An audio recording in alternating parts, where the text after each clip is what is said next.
मी अविनाश गोपनाराय, शासकीय अध्यापक महाविद्यालय येथील B.Ed प्रथम वर्षीय विद्यार्थी. आज तुम्हाला मराठी हा विषय मी शिकवणार आहे. तर तुम्हाला ब्लॅकबोर्ड वगैरे दिसते? हो सर. कोणाला जर दिसत नसेल तर तसं त्या ठिकाणी जाऊन बसावं. ओके? हा सर. तर मी इथं आपला विषय मांडतो.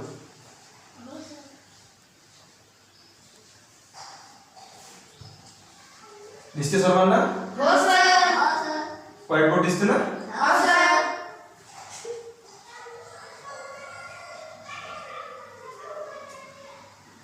विषय मराठी.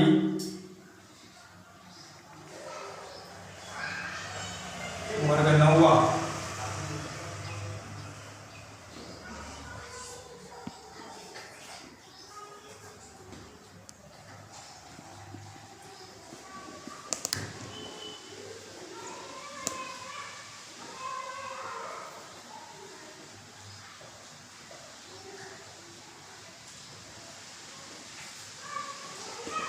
दिसते ना बॅकग्राऊंड?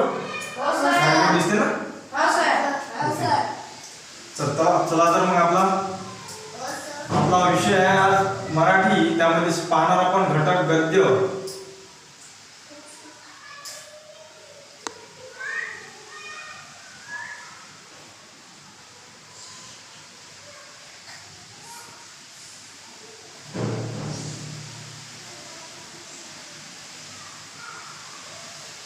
तर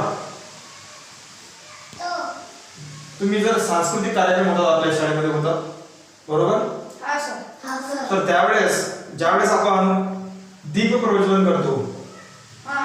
सरस्वतीचं दीप प्रज्वलन करतो, तर त्यावेळेस आपण दीप प्रज्वलित करत असतो. तर त्यावेळेस ते जी समई असते, ज्यावेळेस आपण जे दीप प्रज्वलित करतो ते कशामध्ये करतो? समईमध्ये, बरोबर? तर जर समईमध्ये करतो तर ते दीप प्रज्वलित करतो तर ते समई कशी जळत असते? स्वतः जळते आणि दुसऱ्याला प्रकाश देते. काय करते? स्वतः जळते आणि दुसऱ्याला प्रकाश देते. बरोबर, अगदी बरोबर. तर म्हणजेच ती समई. तर आज आपण पाहणार आहे एक होती समई. तर आपला आज आपण पाहणार कोणता घटक आहे आपला उपघटक? तर एक होती समई.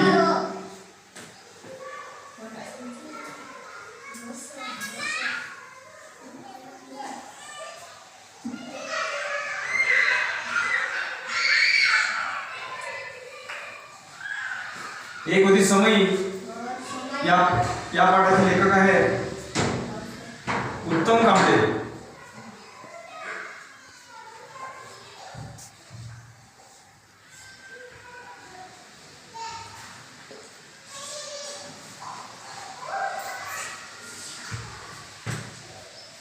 बरोबर दिसते ना? हो सर. उत्तम कांबळे. एक होती समई या पाठाचं लेखन उत्तम कांबळे यांनी केलेलं आहे. तर त्यामध्ये या पाठामध्ये एका आदिवासी स्त्रीची, जिने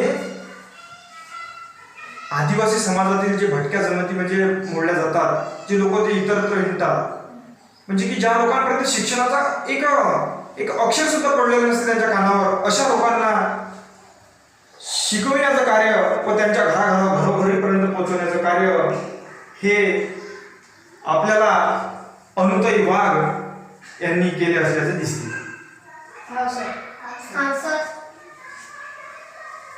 तर उत्तम कांबळे हे या पाठाचे लेखक आहेत. उत्तम कांबळेचा जन्म हा 1956 मध्ये झालेला आहे. कधी झालेला आहे? 1956. अगदी बरोबर. तर त्यांचा परिचय मी तुम्हाला थोडक्यात करून देतो. ते एक प्रसिद्ध लेखक. ते काय आहे? तर एक प्रसिद्ध लेखक आहे.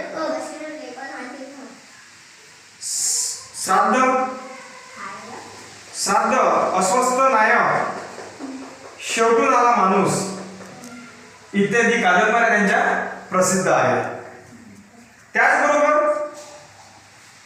त्याचबरोबर रंग माणसांचे काय? रंग माणसांचे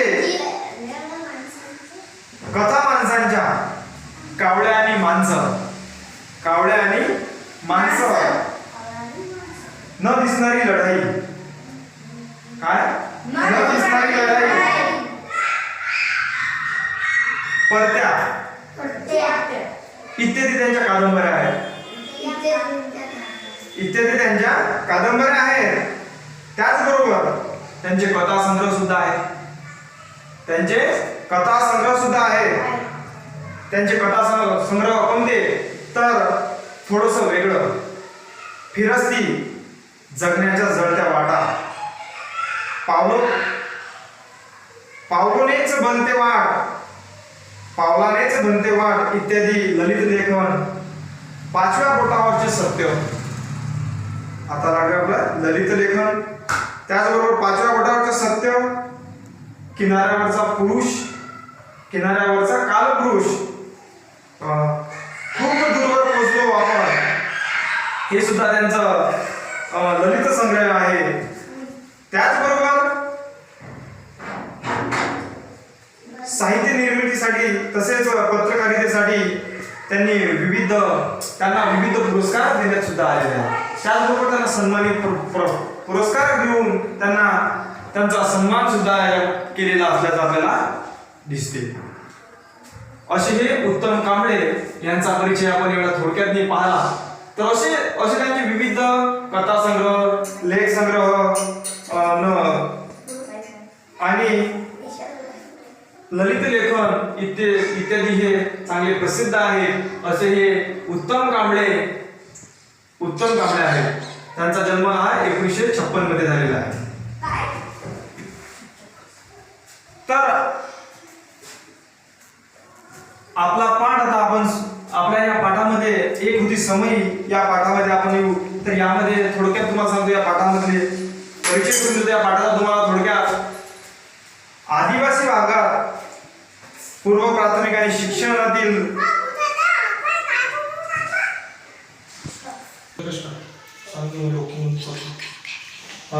तर आदिवासी भागात पूर्व प्राथमिक शिक्षण क्षेत्रातील शिक्षणाची गंगा, आदिवासी भागात जे शिक्षण होतं म्हणजे शिक्षण नव्हतं, तर त्या आदिवासी भागात जे शिक्षणाची गंगा घरोघरी पोहोचवण्याचं कार्य जे केलं असेल तर हे अनुताई वाघ यांनी आपल्याला केले असल्याचे दिसते. अनुताई वाघ ज्यांनी आपले अवघे आयुष्य वेचले अशा समाजसेविका व शिक्षण तज्ञ अनुताई वाघ यांच्या कार्याचा परिचय अनुताई वाघ यांच्या कार्याचा परिचय प्रस्तुत या प्रस्तुत पाठ म्हणजे ज्या एक होती समयी या पाठात आपण पाहणार आहोत आणि घेणार आहोत. लेखकांनी करून दिलेला असल्याचे आपल्याला या पाठामध्ये दिसते. प्रस्तुत पाठ हा डोंगरासाठी काही फुले या पुस्तकातून घेतला आहे. हा जो पाठ आहे एक होती समयी, हा पाठ डोंगरासाठी काही फुले या पाठातून आपल्याला घेतले असल्याचे दिसते. या पुस्तकातून घेतला आहे. तर या पाठाला आपण आता सुरुवात करू. तर इथपर्यंत तुम्हाला परिचय चांगला समजला असेल. परिचय समजला तुम्हाला योग्य? हो सर. तर आता आपण या पाठाला सुरुवात करू. या पाठातनी अनुताई वाघ यांचं कार्य आपण या पाठातनी पाहणार आहोत. तर त्याचबरोबर त्यांना घडवलं अशा ताराबाई मोडक हे शिक्षण तज्ञ होत्या. ताराबाई मोडक यांचा चांगला त्यांच्यावर छाप होता. यांचंच त्यांना सहकार्य लाभले असल्याचे आपल्याला दिसते. तर हा पाठ आपण सुरू करू. काही माणसं वादळ झेलतात आणि पचवतात. काही माणसं काय करतात? वादळ झेलतात आणि पचवतात. बरोबर. पुढं विशाल सागराचं रूप धारण करतात. काही माणसे वादळामुळे कोलमडून पडतात. काही माणसे वादळामुळे कोलमडून पडतात तर काही माणसं वादळ पचवण्याचे धडे दुसऱ्यांकडून घेतात. काही माणसं स्वतः वादळ पचवतात. काही माणसं वादळ झेलतात, वादळ पचवतात. पुढं विशाल सागराचं रूप धारण करून काही माणसं चक्रवादळामुळे कोलमडून पडतात. जसं की चक्रवादळ आलं तर आपण कोलमडून पडून जाऊ. तर काही लोक असे पडून जातात, कोलमडून पडतात. तर काही माणसं वादळ पचवण्याचे धडे दुसऱ्यांकडून घेतात. तर काही माणसं काय असतात हे लोकांकडून शिकतात. आता मला जर शिकायचं आहे तर मी काय करेन? मी लोकांकडून शिकेन. माझ्या शिक्षकांच्याकडून, माझ्या गुरुजनांच्याकडून किंवा भौतिक अवतीभोवतीचे समाजातील घटक आहेत त्यांच्याकडून मी काहीतरी शिकेल. बरोबर? असे हे धडे आपण दुसऱ्याकडून घेऊ शकतो शिकण्यासाठी. बरोबर?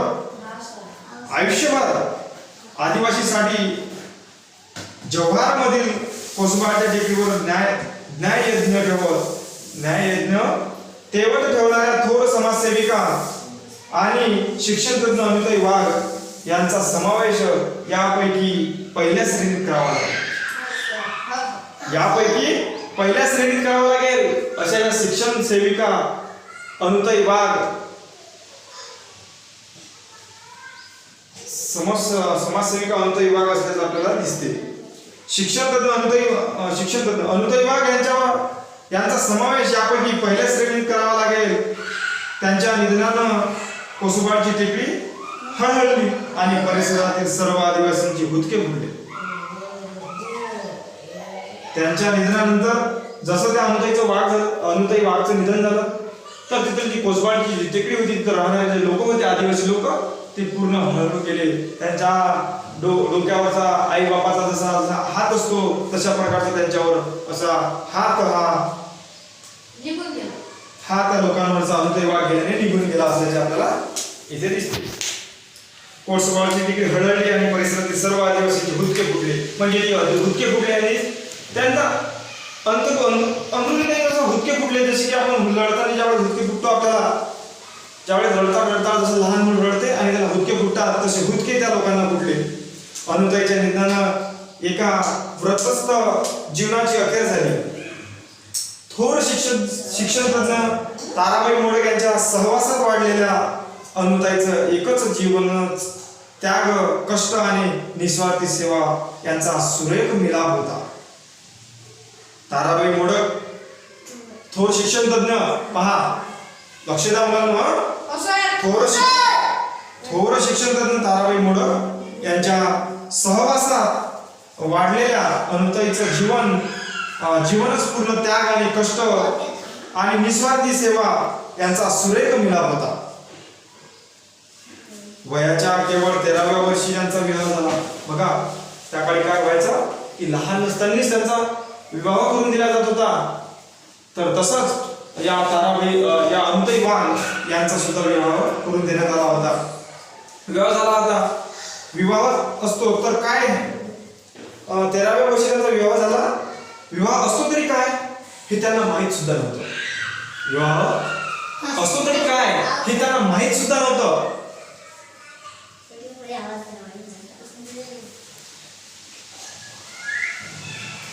विवाह असतो तरी काय हे समजण्यापूर्वीच म्हणजेच केवळ 6 महिन्यातच त्यांच्या इवलशा कपाळावर कुंक नियतीचं कायमचं पुसून टाकलं. म्हणजे ते 13व्या वर्षी त्यांचं लग्न झालं आणि 13व्या वर्षी लग्न झाल्यानंतर 6 महिन्याच्या आतच त्यांचे पती ती वारले.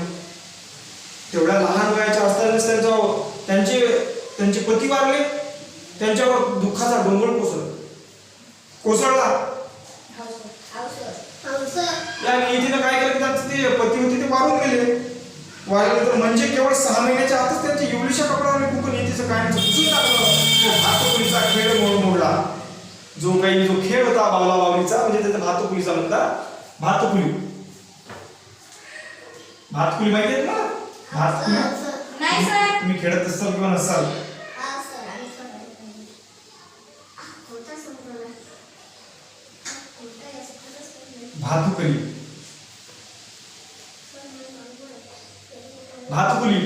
भातकुली म्हणजे काय माहिती आहे का? बावला बावलीचा खेळ म्हणतो.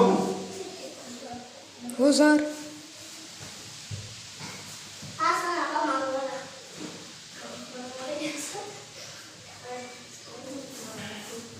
जो भातुकलीचा खेळ म्हणजेच बावला बावलीचा खेळ, जे आपण लहान मुले असतात ते खेळतात ना.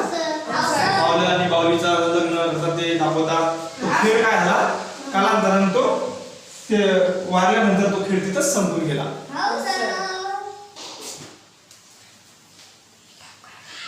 भातुकलीचा खेळ मोडला पण डोळ्यातील अश्रू पुसले. पण छोट्या आभाळा एवढं दुःख पचवलं. भातुकलीचा खेळ मोडला पण छोट असून आभाळा एवढं दुःख पचवलं. बघा किती किती किती त्यांचं मन मोठं किंवा म्हणजे किती त्यांच्यानी त्यांची ताकद म्हणा की त्यांनी एवढं आभाळा एवढं दुःख जेवढं होतं ते पचवलं. म्हणजे त्यांचे लगेच त्यांचं लग्न झालं. 6 महिन्याच्या आतच त्यांच्या पतीचं निधन झालं. त्यामुळे काय झालं, एवढं सारं दुःख त्यांनी स्वतः पचवलं. एवढ्या लहान वयात असताना बघा, एवढ्या लहान असताना त्यांनी त्यांचं एवढं मोठं दुःख पचवलं. उलगडून टाकणारं वादळ पचवलं. ताराबाईंच्या यांच्या डोळ्यातील अश्रू पुसले. ताराबाईंनी त्यांच्या डोळ्यातील अश्रू पुसले. कोण पुसले? तर ताराबाई. हे थोर शिक्षण तज्ञ होत्या ना.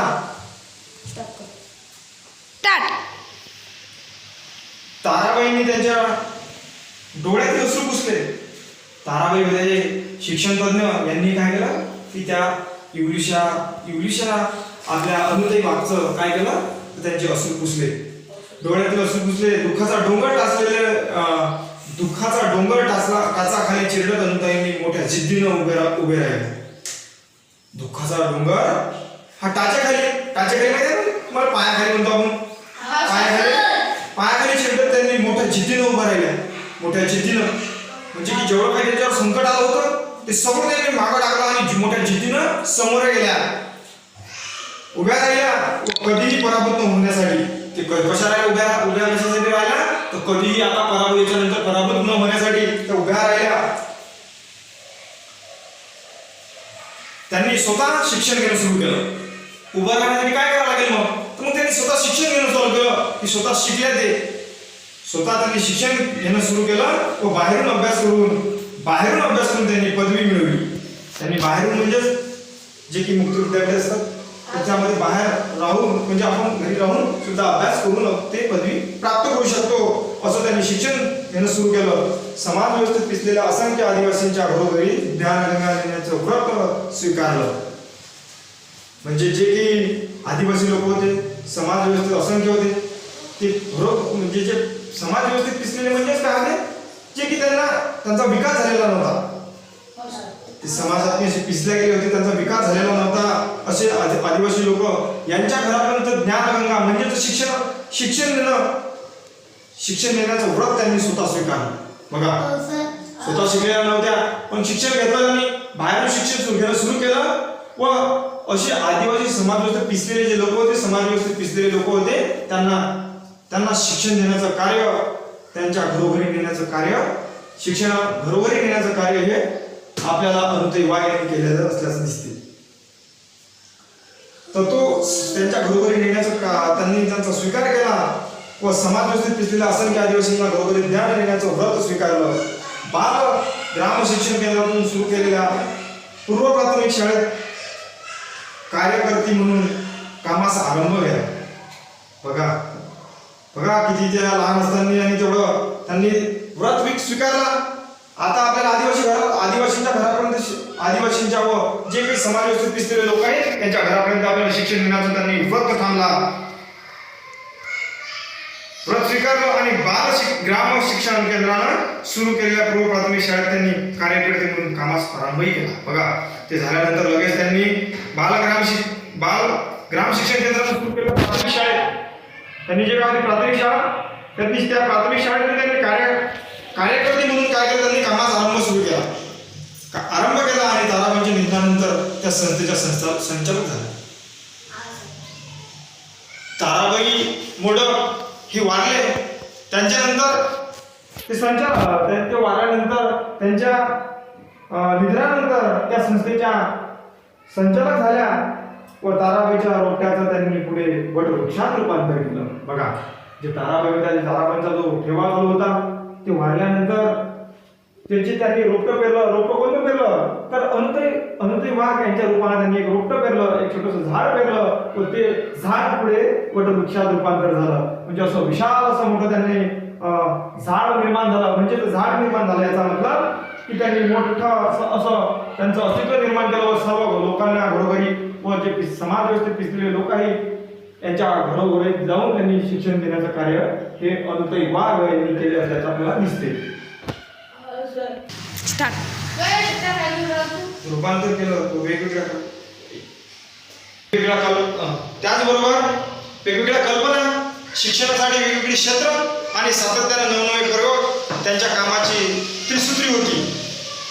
बघा त्यांनी काय केलं, वेगवेगळ्या कल्पना, शिक्षणासाठी वेगवेगळी क्षेत्र, म्हणजे त्यांनी वेगवेगळ्या कल्पना आणल्या, त्यांनी शिक्षणासाठी वेगवेगळी क्षेत्र आणि सातत्याने नवनवे प्रयोग ही त्यांच्या फिरण्याच्या त्यांच्या कामाची त्रिसूत्री होती. त्यांनी कल्पना आणल्या, वेगवेगळी क्षेत्र आणली, नवनवे प्रयोग आणले, अशी त्यांनी त्रिसूत्री एक कामाची सुरुवात केली.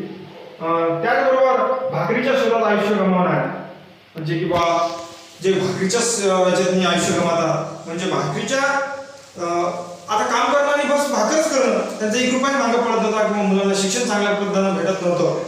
तर भाकरीच्या शोधात आयुष्य गमावणाऱ्या आणि दारिद्र्याचा शाप कपाळावर घेऊन फिरणाऱ्या असंख्य आदिवासी बालकांना अनुताईंनी आपल्या कर्तृत्वाच्या पंखाखाली आश्रय दिला. बघा किती त्यांची मोठी माया म्हणा किंवा काम्या म्हणा की त्यांनी अशा भटक्या असंख्य लोक जे की समाज व्यवस्थेने पिसलेले होते अशा लोकांना त्यांनी आश्रय सुद्धा दिला. अनुताई वाघने आपल्या पंखाखाली म्हणजेच त्यांनी आपला आश्रय दिला, मायेची ऊब दिली आणि असंख्य मनांमध्ये ज्ञानाची ज्योत पेटवली. बघा काही लोकांना मायेची ज्योत त्यांनी